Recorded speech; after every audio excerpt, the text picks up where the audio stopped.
Livre de Patricia Delahaye, qui est sociologue de formation et journaliste, Ces amours qui nous font mal.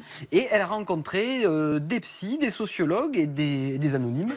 Et elle en a sorti un bouquin qui est assez touffu, assez bien fait. Et ça m'a bien plu.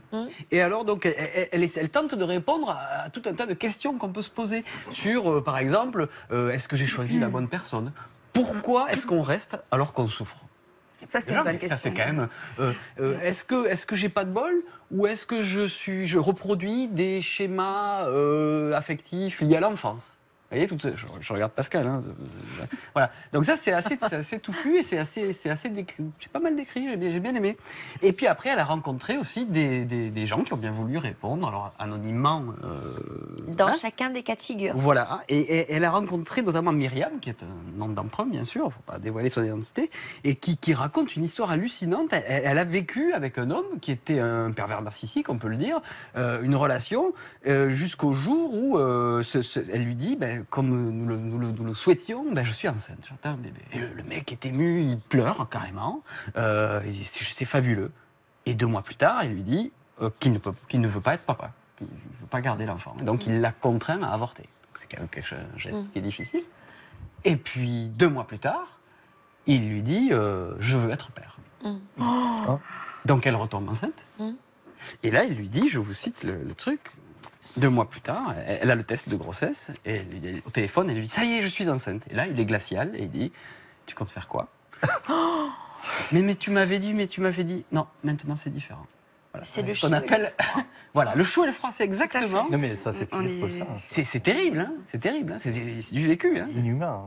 Comment as-tu pu croire à ce que je t'avais dit avant? Oui, c'est ça.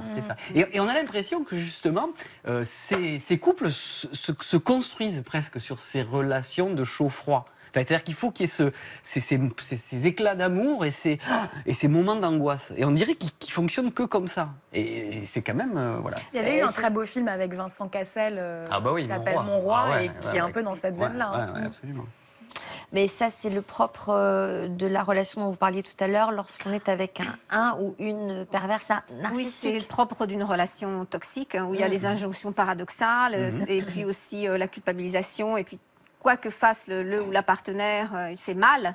Donc, il fait blanc, c'est mal, noir, c'est mal, gris, c'est mal aussi. Parce que par principe, il faut que ce soit mal pour pouvoir justement le ou la culpabiliser et donc l'accuser. Et donc, au final, après, la mépriser et s'en séparer.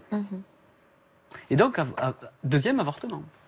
Elle a quand même, cette relation quand même a duré 4 ans. C'est long, 4 ans quand même, vivre avec ce type de ressort. Voilà.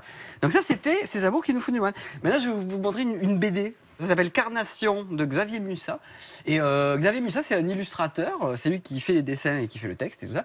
Et il avait travaillé sur le film Kirikou et la sorcière. Ah oui, c'est trop mignon. Et ça se passe à Angoulême, lieu de la C'est une BD. histoire d'amour, ça concerne aussi la rupture. C'est une histoire d'amour en fait. C'est un jeune homme qui s'appelle Xavier qui rencontre Sylvia. Et en fait, ils vont avoir une relation suivie pendant 3 ans. Et qui va être faite que de contradictions, que de je t'aime moi non plus, et ça va jusqu'à leur rupture, et qui va être vraiment une libération pour lui. Mais ça, c'est un boulot de 10 ans de dessin, de trucs. C'est vraiment... C'est une BD autobiographique. Ouais, une BD autobiographique, et c'est vraiment vachement... Voilà, et par exemple, je vous cite juste un petit passage, là, pour la première fois qu'ils s'embrassent, par exemple, ici, là, donc ce garçon, Xavier et Sylvia, et il dit... Son rouge à lèvres épais me fit l'effet d'une bouche en plastique. J'eus l'impression d'embrasser un masque. En gros, il s'aime, mais il ne s'aime pas. Et il dit à la fin, j'apprendrai plus tard que ce dégoût du premier baiser était aussi réciproque pour elle. C'est fou, ça, de s'engager comme ça dans une relation. Pascal, là-dessus, les femmes qui ont été victimes, les femmes, enfin par exemple, hein, dans le cas d'une femme qui ont été victimes des pervers narcissiques, disent souvent que la première fois qu'elles ont vu ce partenaire, il ne leur n'aura pas plu. Oui. Ah oui. C'est souvent. Ah oui. Et après, lui, grâce à son charme, en fait, à sa capacité de séduction... Cet homme-là, moi, ça faisait 2 ans que je le croisais à la salle, il m'était complètement indifférent. C'était pas du tout mon style. D'accord. Mais c'est ce que résume très bien Proust dans la dernière phrase d'Un amour de Swann, c'est ça? Il dit j'ai passé tant d'années à gâcher ma vie pour quelqu'un qui ne me plaisait pas. Voilà, c'est la dernière phrase d'Un amour de Swann. Voilà. Troisième livre. Dernier bouquin. Alors ça, Cultivé, lui. Oui, il y a de la... Il a bossé, Un minimum, même si Proust c'est dur. Hein.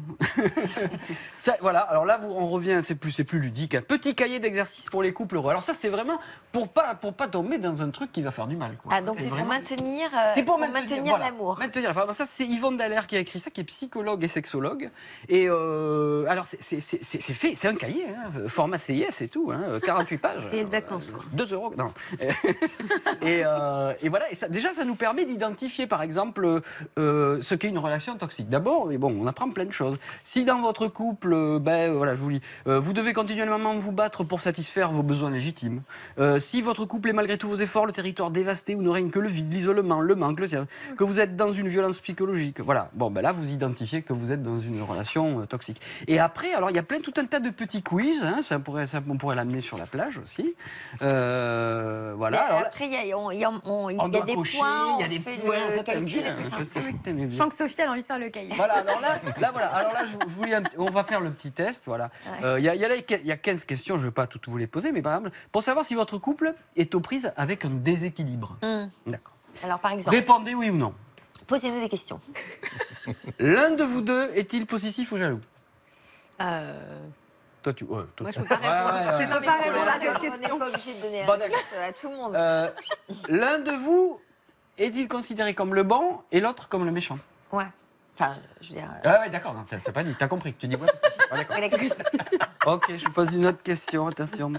L'un de vous dit-il souvent on ne fait jamais rien ensemble? Pourquoi tu me regardes? Je sais pas, parce que je peux changer. L'un accuse-t-il l'autre de chercher des problèmes là où il n'y en a pas? Tu cherches toujours des problèmes, il n'y en a pas. Ah bon? Et voilà, et ça vous répondez oui ou non. Et là on vous dit à la fin, si vous avez répondu non à toutes ces questions, vous êtes probablement en pleine lune de miel, voilà. Si vous avez entre 1 et 3 oui, que vous vivez ensemble depuis plus de 5 ans, bravo, vous avez bien, voilà. Et puis alors si vous avez En plus... même temps, c'est un peu des la palissade, j'ai l'impression, non? Oui, quand même. Ah, il y a un peu, mais ça permet un peu de savoir où on en est aussi, d'identifier un peu des Est-ce qu'on trucs. peut le des faire en situations. couple, justement? Bah oui. Exactement, il faut le faire en couple, c'est vraiment... Au moins, c'est peut-être couples le début d'un dialogue, si on le fait en couple. Voilà. Peut-être ensuite dialoguer pour argumenter la réponse, ou d'un dialogue, ou d'une dispute. C'est selon. C'est qui tout double. Ben voilà. Qu'est-ce que vous en pensez, Pascal? Oui, c'est-à-dire qu'il y a des partenaires avec qui il n'est pas possible d'avoir un dialogue. Donc ça risque de déjà, créer... ça part mal, hein, si vous avez un partenaire... Bah oui, mais ça risque de pas créer dialoguer. des tensions. Après, il y a des choses...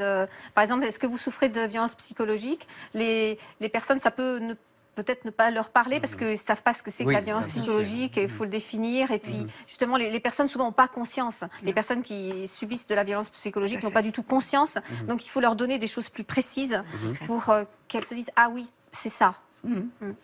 Et puis on va conclure avec le livre de Barham, Journal d'un amour impossible quand l'amour devient une drogue. Donc c'est le blog que vous avez tenu. Vous aussi, vous tenez un blog? Vous m'avez dit ça tout à l'heure? Oui. Enfin, je tiens pas un blog, mais je suis inscrite sur un blog.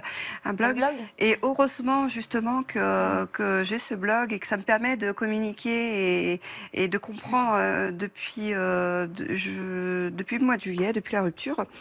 J'ai besoin de tous les jours d'aller lire et de comprendre d'autres situations parce que, comme vous dites, tant qu'on n'a pas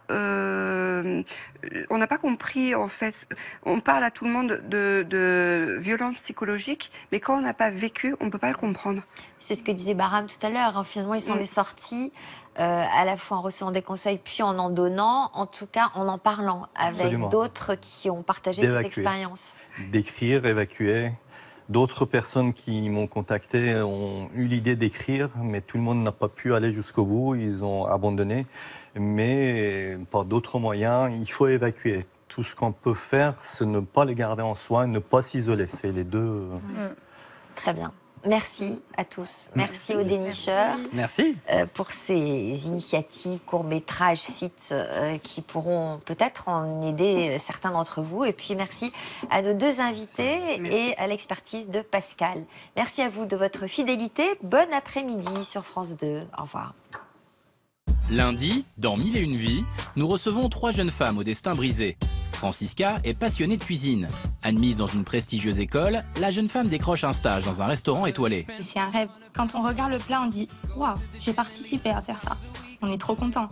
Le rythme est soutenu, mais Francisca est fière de se voir confier des responsabilités. Mais un jour, la situation bascule. Mon chef a fermé la chambre froide. Il me dit « Est-ce que tu appelles ça éplucher des pommes de terre ?» Sur le coup, je réponds pas et là, c'est une gifle.